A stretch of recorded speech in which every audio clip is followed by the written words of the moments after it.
Baik, assalamualaikum warahmatullahi wabarakatuh. Perkenalkan, nama saya Arif Ardiara Maritonga dengan NIM 24 OSPH 30. Adapun tujuan saya di sini ingin membuat video mengenai final UAS mesin listrik dengan mata kuliah mesin listrik dan dosen pengampu Bapak Insinyur Taufik Mukhtar STMT. Baik teman-teman, langsung saja kita ke pembahasannya. Nah teman-teman, di sini kita mulai dari soal A. Teman-teman bisa lihat di sini soal-soal yang diberikan pada bagian A dari nomor 1 sampai nomor 12.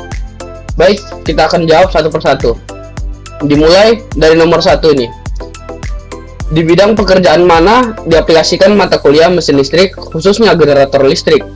Nah, mata kuliah mesin listrik khususnya generator diaplikasikan pada pembangkit listrik. Contohnya itu PLN, PLTA, PLTU, PLTG, dan PLTD.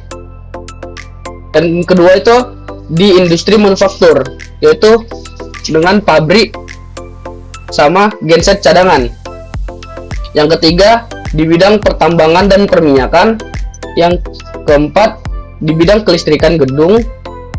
Selanjutnya ada di bidang transportasi, dan yang terakhir itu ada di bidang energi terbarukan seperti turbin angin, mikrohidro, panel surya, dan generator cadangan. Baik, dilanjut di nomor 2 mengenai apa itu mesin listrik. Nah, mesin listrik sendiri adalah peralatan elektromagnetik yang berfungsi mengubah energi listrik menjadi energi mekanik. Contohnya itu motor listrik dan generator listrik. Dan nomor 3 itu apa itu generator listrik? Nah, untuk generator listrik sendiri adalah mesin listrik yang mengubah energi mekanik menjadi energi listrik melalui prinsip induksi elektromagnetik. Yang keempat, penguraian klasifikasi pembagian jenis-jenis generator listrik. Yang mana generator listrik diklasifikasikan berdasarkan, yang pertama itu ada berdasarkan jenis arus keluaran. Ada dua jenis, yaitu generator AC dan generator DC. Berdasarkan sistem eksitasi, ada dua jenis juga, penguatan sendiri dan penguatan terpisah. Untuk berdasarkan jenis medan magnet, yaitu ada kutub dalam dan kutub luar. Dan yang terakhir itu berdasarkan kecepatan dan sinkronisasi. Ada dua jenis, yaitu generator sinkron dan generator asinkron. Untuk nomor 5, pertanyaan mengenai apa itu generator sinkron dan asinkron. Nah, generator sinkron sendiri adalah kecepatan rotor sama dengan kecepatan medan putar stator. Dan kalau generator asinkron itu kecepatan rotor tidak sama dengan kecepatan medan putar, atau slip itu tidak sama dengan 0. Jadi generator sinkron dan asinkron ini teman-teman itu seperti dengan pengertian dari generator sendiri, itu mengubah energi mekanik menjadi energi listrik melalui prinsip elektromagnetik. Tapi dijelaskan di sini bahwasanya terdapat perbedaan di antara generator sinkron dan asinkron. Untuk nomor 6, pertanyaan mengenai generator listrik jenis apa yang terpasang secara umum untuk melayani listrik ke masyarakat. Nah, di sini generator yang umum digunakan adalah generator AC sinkron karena tegangannya stabil, cocok untuk sistem tenaga listrik, dan mudah dikontrol frekuensi dan dayanya. Dan selanjutnya teman-teman di sini untuk nomor 7-nya, pertanyaan bagaimana prinsip kerja generator listrik AC. Nah, di sini terdapat dua gambar teman-teman, bisa dilihat bahwasanya ini adalah visualisasi dari generator listrik AC itu. Untuk generator AC bekerja berdasarkan induksi elektromagnetik, yang mana rotor berputar dalam medan magnet. Setelah itu terjadi perubahan flux pada magnet dan akan menimbulkan GGL bolak-balik pada stator, yang akhirnya akan menghasilkan arus AC. Selanjutnya di nomor 8, bagaimana prinsip kerja generator listrik DC. Nah, di sini bisa dilihat teman-teman ada dua gambar visualisasi dari generator listrik DC tersebut. Nah, untuk cara kerja, prinsip kerja generator DC itu bekerja dengan putaran jangkar memotong medan magnet. Setelah itu tegangan induksi terbentuk. Lalu komutator mengubah arus AC menjadi arus DC searah. Untuk nomor 9, fungsi komponen utama pada generator listrik AC. Yang pertama itu ada komponen stator, yang mana itu fungsinya untuk menjadi tempat kumparan keluaran. Yang kedua ada komponen rotor yang berfungsi untuk menghasilkan medan magnet. Yang ketiga ada sistem eksitasi yang berfungsi membangkitkan medan magnet. Yang keempat ada shaft atau poros yang berfungsi meneruskan putaran. Dan yang kelima ada bearing yang berfungsi mengurangi gesekan. Lanjut ke nomor 10, untuk fungsi komponen utama pada generator listrik DC. Yang pertama itu ada jangkar atau armatur, yaitu berfungsi sebagai tempat GGL terbentuk. Yang kedua, medan magnet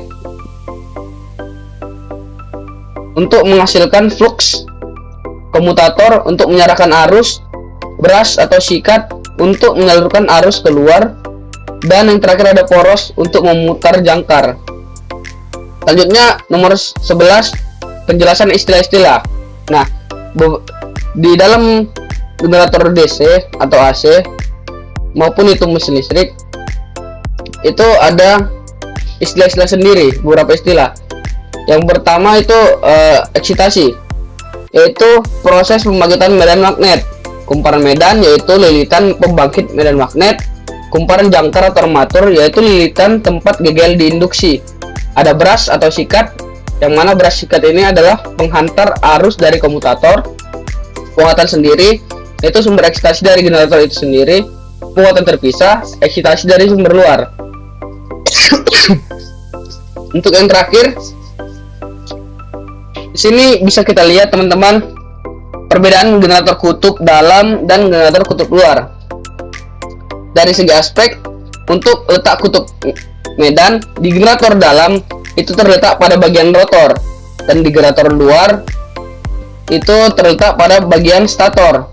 Dan untuk letak armaturnya terletak pada stator untuk generator kutub dalam. Untuk generator kutub luar terletak di bagian rotor. Dan untuk aspek ukuran dayanya, generator dalam itu umumnya dayanya kecil sampai menengah. Kalau generator kutub luar itu umumnya daya besar. Dan untuk aspek terakhir itu ada pendinginan, yang mana generator kutub dalam itu kurang efektif dalam pendinginannya. Tetapi di generator kutub luar itu pendinginan itu lebih efektif.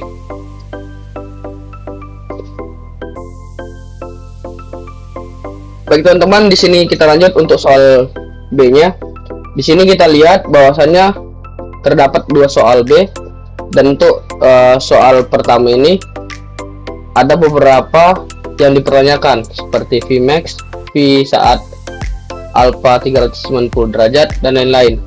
Baik teman-teman, di sini kita akan langsung menjawabnya. Nah, di sini teman-teman diketahui bahwasanya output generator itu E T sama dengan ABC, yang mana ABC itu adalah 3 digit terakhir dari NIM saya, yaitu 130. Dan untuk grafik di bagian A nya itu dapat dilihat seperti ini. Dan di puncak, untuk puncaknya itu tepat berada di posisi 90 derajat. Dan untuk bagian bawahnya ini di 270 derajat. Untuk bagian B, Vmax nya sendiri itu NIM saya yaitu 130 volt, bernilai 130 volt. Dan untuk pengerjaan yang C nya, V saat alpanya itu 390 derajat. Nah, untuk pengerjaannya itu sama dengan 130 sin 390 derajat volt sama dengan 130 kali 0,5 volt. Kenapa 0,5? Karena sin dari 390 derajat adalah 0,5. Nah, hasil dari 130 kali 0,5 volt itu menghasilkan 65 volt. Dan kita lanjut yang ke D. V saat T sama dengan 0,216 sama dengan 130 sin 2 kali 180 kali 30 kali 0,216 volt sama dengan 130 sin 2 dikali 332,8 volt sama dengan 130 dikali 0,125 menghasilkan 16,25 volt. Jadi untuk V saat tegangan saat T itu 0,216 adalah 16,25 volt. Yang E V saat alfa 130 derajat sama dengan 130 sin 130 derajat volt. 130 kali 0,76 volt menghasilkan 98,8 volt. Baik, untuk yang F, V saat T 130 sama dengan 130 sin 2 kali 180 kali 30 kali 130 volt sama dengan 130 sin 280.000 volt. Nah, 130 sin 0 volt. 130 dikali 0 volt sama dengan 0 volt. Untuk yang G, V rata-rata sama dengan 2 V max dibagi P sama dengan 2 kali 130 volt dibagi 3,14 sama dengan 260 volt dibagi 3,14 sama dengan 82,80 volt. Dan untuk yang terakhir, yang H, V efektif, yaitu sama dengan V max dibagi dengan akar 2 sama dengan 130 per akar 2 sama dengan 130 per 1,414 sama dengan 91,93 volt. Dan lanjut di nomor 2 nya itu diketahui V RMS sama dengan 130 volt, yang mana 130 ini adalah ini saya. Untuk rumus hubungan tegangan RMS dan tegangan sesaat atau maksimum, yaitu V max sama dengan V RMS dikali akar 2 sama dengan V max sama dengan 130 dikali akar 2, yang mana menghasilkan hasil V max yaitu 130 dikali 1,414 sama dengan 183,82 volt. Jadi untuk V efektifnya atau V sesaatnya itu kurang lebih 183,8 volt. Lanjut untuk soal yang C-nya. Di sini ada 7 soal. Kita akan mengerjakannya satu persatu. Nah, untuk nomor 1 ada beberapa jenis beban generator dan penyebabnya. Di sini terdapat 3 jenis beban generator, yaitu beban resistif, yaitu penyebabnya elemen pemanas, lampu pijar, dan untuk ciri utamanya itu arus sefasa dengan tegangan. Yang kedua ada beban induktif atau yang disebutkan L, penyebabnya itu motor listrik dan trafo. Ciri arusnya itu arus tertinggal atau lagging terhadap tegangan. Dan untuk yang terakhir ada beban kapasitif dengan simbol C, penyebabnya itu kapasitor bank. Cirinya itu arus mendahului atau leading dengan tegangan. Nah, yang kedua, efek pada generator jika dibebani resistif murni. Efeknya itu yang pertama, tegangan dan arus sefasa. Tidak terjadi pergerakan fasa, daya aktif maksimum, dan yang terakhir itu faktor daya itu sama dengan 1. Secara grafik, gelombang V dan I atau tegangan dan arus itu berhimpit. Untuk nomor 3, apa yang dimaksud dengan lagging dan penyebabnya? Lagging adalah kondisi di mana arus tertinggal terhadap tegangan. Penyebabnya itu beban induktif dan medan magnet menyimpan energi. Dan nomor 4, apa yang dimaksud dengan leading dan penyebabnya? Leading adalah kondisi di mana arus mendahului tegangan. Penjawabnya itu beban kapasitif dan kapasitor melepas energi lebih cepat. Lanjut ke nomor 5. Prinsip kerja terbentuknya tegangan listrik 3 fasa. Tegangan 3 fasa terbentuk karena terdapat 3 kumparan stator terpaut sudut 120 derajat listrik masing-masing fasanya. Rotor berputar yang akan menyebabkan flux yaitu berubah. Dan yang terakhir, timbul 3 tegangan sinusoidal berbeda fasa. Keuntungan dari tegangan listrik 3 fasa ini, dayanya lebih stabil dan efisiensinya tinggi. Lanjut ke nomor 6, cara agar sistem listrik kondisi lagging menjadi fasa, yaitunya dengan menambahkan kapasitor bank, memperbaiki faktor daya, serta yang terakhir itu mengurangi beban induktif berlebih. Dan nomor 7, untuk di sini diketahui untuk alfanya sendiri itu 90 derajat dan untuk nilai ABC nya itu 130 sesuai dengan NIM saya. Diketahui VR sama dengan 130 sin alpha, VS sama dengan 130 sin alpha dikurang 120 derajat.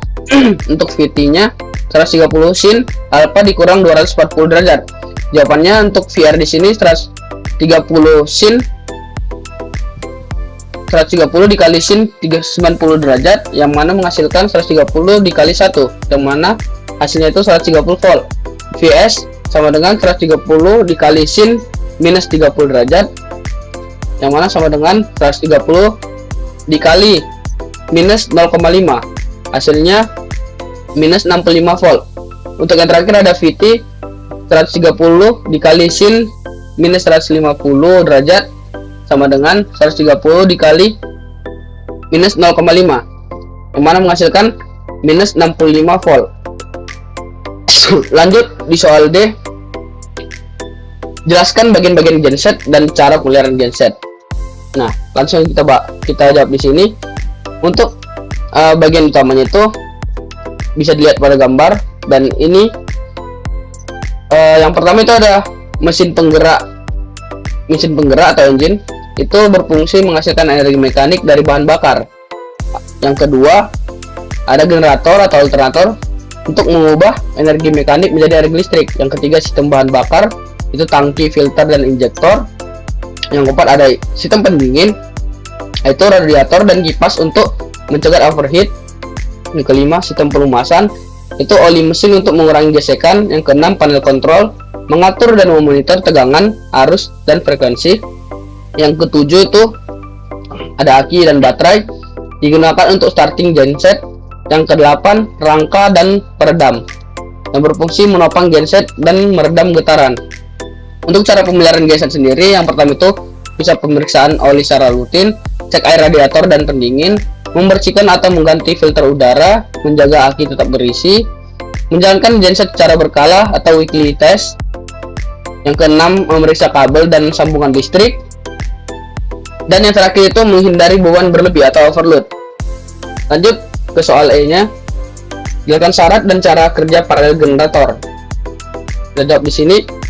Syarat dan kerja paralel generator yaitu harus memenuhi tegangan sama, frekuensi sama, urutan fasa yang sama, sudut fasa yang sama, dan bentuk gelombang yang sama. Dan cara kerja paralel generator itu, yang pertama itu generator utama beroperasi terlebih dahulu, selanjutnya generator kedua dihidupkan tanpa beban, setelah itu tegangan dan frekuensi disesuaikan. Lanjut, sinkronisasi dilakukan menggunakan sinkroskop atau lampu sinkron. Setelah itu breakernya ditutup, dan untuk langkah terakhir itu beban dibagi sesuai pengaturan governor dan eksitasi. Baik, mungkin sekian yang dapat saya sampaikan mengenai materi-materi pertanyaan-pertanyaan soal-soal, dan saya sudah menjawabnya. Kurang dan lebihnya saya mohon maaf. Semoga bermanfaat bagi kita semua. Saya akhiri. Wassalamualaikum warahmatullahi wabarakatuh.